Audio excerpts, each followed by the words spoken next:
प्रिय विद्यार्थियों, मैं डॉक्टर हेतराम सिंह, विभाग अध्यक्ष लोक प्रशासन, श्री कल्याण राज के कन्या महाविद्यालय सीकर से बोल रहा हूँ। और आज जो अपना टॉपिक है वह है हस्तक्षेपवादी राज्य की आलोचनात्मक व्याख्या। जो हमने कल इसके बारे में बताया था कि हस्तक्षेपवादी राज्य की जो कंसेप्ट अवधारणा है वो क्या है और किस प्रकार ये हस्तक्षेपवादी जो राज्य है एक लंबे समय के बाद जो अवधारणा तैयार हुई कि राज्य को ज़्यादा कार्य नहीं करने हैं और क्योंकि जो मुख्य कार्य वही उनको करने हैं। तो इस प्रकार जो वो अवधारणा तैयार हुई 17वीं 18वीं शताब्दी में जो अवधारणा विकसित हुई, उसके बाद जब ये देखा गया कि 19वीं शताब्दी के आते आते ये जो लेसिस फेयर जो व्यक्तिवादी विचारधारा है, जिसे हस्तक्षेपवादी विचारधारा के नाम से जाना जाता है, इसकी चारों तरफ आलोचनाएं होना प्रारंभ हो गई थी। और 19वीं शताब्दी में क्योंकि ये काफ़ी विकसित हो गई थी और 20वीं शताब्दी का जो प्रारंभ था उसके आते आते एक दूसरी जो विचारधारा हमारे सामने आ गई थी, जिसे हम वेलफेयर स्टेट या लोक कल्याणकारी राज्य के नाम से आगे जाना जाए और उसी विचारधारा को आगे बढ़ाया गया है। तो इसमें अगर हम बात करें तो जो हस्तक्षेपवादी जो राज्य की जो विचारधारा थी, इसकी विशेषताओं की बात करते समय इसकी जो आलोचना है, आज उस आलोचनाओं पर फोकस डालेंगे। और विशेषकर जो अध्ययन का जो बिंदु है वो यही है कि आखिर में जो हस्तक्षेपवादी विचारधारा है इसकी जो क्रिटिसाइज की गई, जो इसकी आलोचना की गई, उसके क्या कारण थे और ये क्यों आगे नहीं बढ़ पाई। तो अगर हम बात करें तो सबसे पहले हम इसकी विशेषताएं संक्षिप्त में देखेंगे कि हस्तक्षेपवादी राज्य की जो विशेषताएं हैं वो क्या हैं। जैसे उदाहरण के लिए अगर हम बात करें तो नंबर 1 कि ये जो हस्तक्षेपवादी राज्य की जो विचारधारा है और इसके जो समर्थक व्यक्ति जो अपने आप में ये कहते थे कि व्यक्ति सबसे बड़ा अपना संरक्षक स्वयं है और अपने हितों का वो सही अपने निर्णय वो सही लेता है। जैसे उदाहरण के लिए जे एस मिल का भी मानना यही था कि व्यक्ति अपने मस्तिष्क का स्वयं ही संप्रभु है। तो अगर बात करें तो ये जो इसकी जो विचारधारा है और इसकी जो विशेषता है वो यही है कि वो अपने आप में एक तरह से पूर्ण स्वतंत्रता पूर्वक निर्णय लेता है और स्वतंत्रता पूर्वक निर्णय लेने के कारण ही वह अपना किसी प्रकार के जो राज्य को अविश्वास की जो आशंका की दृष्टि से जो ये लोग देखते हैं वो भी इनकी एक विशेषता ही है। नंबर 2 अगर बात करें कि हस्तक्षेपवादी राज्य की जो अवधारणा तैयार हुई वो विशेषकर व्यक्तिगत स्वतंत्रता को ही सर्वोच्च मानती है और इन लोगों का एक तरह से ये कह सकते हैं कि ये लोग जो विचारधारा के जो समर्थक हैं एक तरह से संकुचित व्यक्तिवाद में ही विश्वास करते हैं। तीसरी अगर बात करें तो क्योंकि ये राज्य को एक आवश्यक बुराई मानते हैं और ऐसी बुराई कि जिससे बचा तो नहीं जा सकता लेकिन आवश्यक भी मानते हैं। आवश्यक क्यों मानते हैं? क्योंकि कुछ जो सुरक्षात्मक कार्य होते हैं जिन्हें व्यक्ति अकेला तो संपन्न नहीं कर सकता और इसलिए ये इस राज्य के रूप में ये कहते हैं कि राज्य तो होना चाहिए लेकिन कितना होना चाहिए इसके बारे में वो उसके कार्यों की सीमाएं निर्धारित कर देते हैं और अगर उन कार्यों से अधिक वो कार्य करना चाहे तो ये राज्य को एक तरह से कहते हैं कि ये व्यक्तिगत स्वतंत्रता में बाधक है अथवा विरोधी है।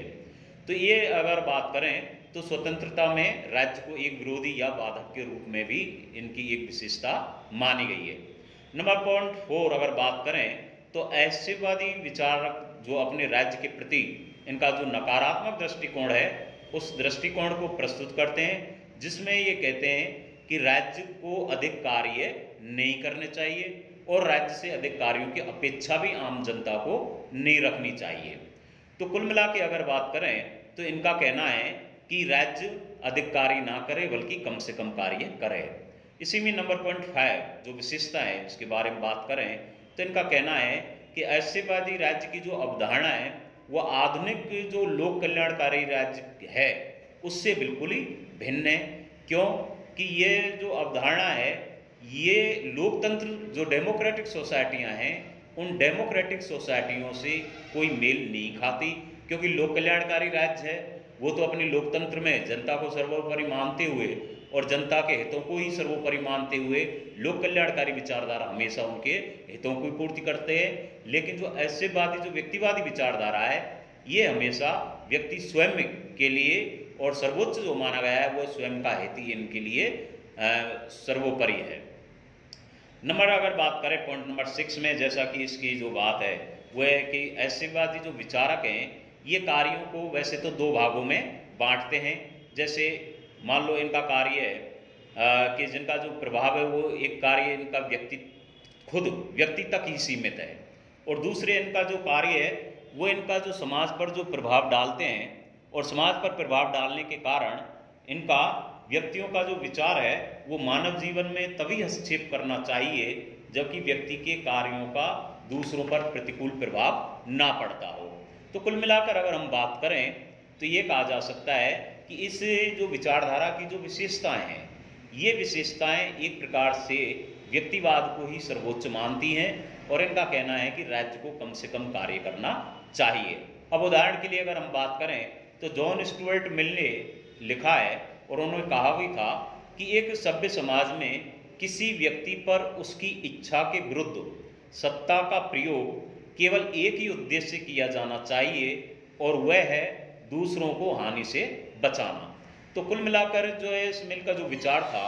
वो भी इस संबंध में यही कहना था कि राज्य को कम से कम कार्य करने चाहिए, और वही कार्य करना चाहिए जब तक व्यक्ति दूसरे के हितों को किसी प्रकार से प्रभावित ना करे। नंबर पॉइंट 7 का अगर लास्ट में अगर बात करें तो इनकी जो व्यक्तिवादी विचारधारा है इसमें जो इसके जो समर्थक हैं मूल रूप से उन्होंने भी इसके दो कार्य बांटे हैं। प्रथम सुरक्षात्मक कार्य, दूसरा कल्याणकारी कार्य। तो ऐसेवादी राज्य के जो विचारक एक जो प्रथम कोटि के जो कार्य हैं उनकी तो ये कहते हैं कि सुरक्षात्मक कार्य करना चाहिए, लेकिन जो दूसरे कार्य हैं इसका एक तरह से ये विरोध भी करते हैं और ये भी कहते हैं कि राज्य को किसी प्रकार के कोई कल्याणकारी या अधिक कार्य नहीं करने चाहिए। तो इनके आधार पर उपयुक्त जितनी भी जो विशेषताएं, इनके आधार पर अब हम ये कह सकते हैं कि 20वीं शताब्दी के आते आते 19वीं शताब्दी में जो इसका ये पूर्ण रूपेण जो अपने सर्वोच्च स्तर पर थी ये विचारधारा, 20वीं शताब्दी में आते आते हमारे सामने दूसरी विचारधारा आ गई थी जिसे लोक कल्याणकारी राज्य के नाम से जाना गया। तो इसकी जो अब मुख्य रूप से इसकी जो आलोचना है उसके बारे में हम फोकस डालें तो इसकी जो क्रिटिसिज्म है, इन विशेषताओं की जो आलोचना है, उन आलोचनाओं के बारे में अगर हम बात करें तो कह सकते हैं कि उदाहरण के लिए कि 19वीं शताब्दी में ये जो पूर्ण सीमा पर था, ये 20वीं शताब्दी के आते आते अक्सर ये देखा गया कि सभी राष्ट्रों ने जो स्वतंत्र होते गए जो राष्ट्र, वहाँ लोकतंत्रात्मक शासन व्यवस्थाएं लागू की जाने लगी, और उसी के साथ साथ एक वेलफेयर स्टेट जो लोक कल्याणकारी राज्य की अवधारणा थी वो भी साथ में ही विकसित होती चली गई।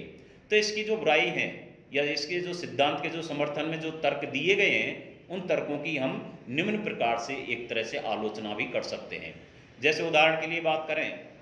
नंबर 1 कि राज्य एक आवश्यक बुराई नहीं है। जो व्यक्तिवादी सिद्धांत है उनका कहना था कि राज्य एक आवश्यक बुराई है, लेकिन ये नितांत गलत है, और गलत ही नहीं बल्कि 20वीं शताब्दी में अगर हम बात करें तो लोक कल्याणकारी जो विचारधारा है उसके उदय के बाद ये देखा गया कि व्यक्ति राज्य को एक जो बुराई स्वीकार करते हैं अब वो उसको स्वीकार करने के लिए कोई भी तैयार नहीं है।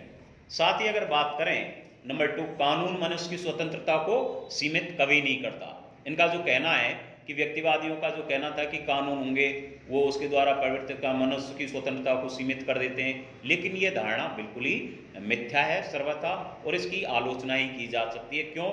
कि इसके जो कार्यकलाप हैं उनसे स्वाधीनता सीमित नहीं होती, बल्कि समाज के हित में जो मनुष्य की स्वतंत्रता है उस पर प्रतिबंध लगाना जाना भी आवश्यक है। क्योंकि ऐतिहासिक दृष्टि से अगर हम देखें तो सभी राजनीतिक शास्त्रियों ने भी कहा है कि कुछ लेवल के बाद, कुछ स्तर के बाद आदमी को पूर्ण स्वतंत्र नहीं छोड़ना चाहिए, उस पे भी स्वतंत्रता का जो एक स्तर के बाद दूसरे लोगों को जो प्रभावित करते हैं तो उनके लिए कानूनों का निर्माण करना आवश्यक है, और एक सीमित दायरे में ही स्वतंत्रता प्रदान करनी चाहिए। नंबर 3 बात करें कि व्यक्ति सदैव अपने हितों का सर्वोत्तम निर्णायक नहीं होता। ये भी सही है कि व्यक्तिवादी जो विचारधारा के जो दृष्टिकोण है वो ये कहते हैं कि व्यक्ति अपने आप में समझदार है, बहुत कुछ वो निर्णय लेगा, वो अपना भला बुरा स्वयं भी अच्छी तरह से समझता है, लेकिन ये व्यक्तिवादियों का जो दृष्टिकोण है ये सही नहीं है, बल्कि अपनी जो सूझबूझ है ये कोई आवश्यक नहीं कि व्यक्ति हमेशा अपने आप में ही सही हो।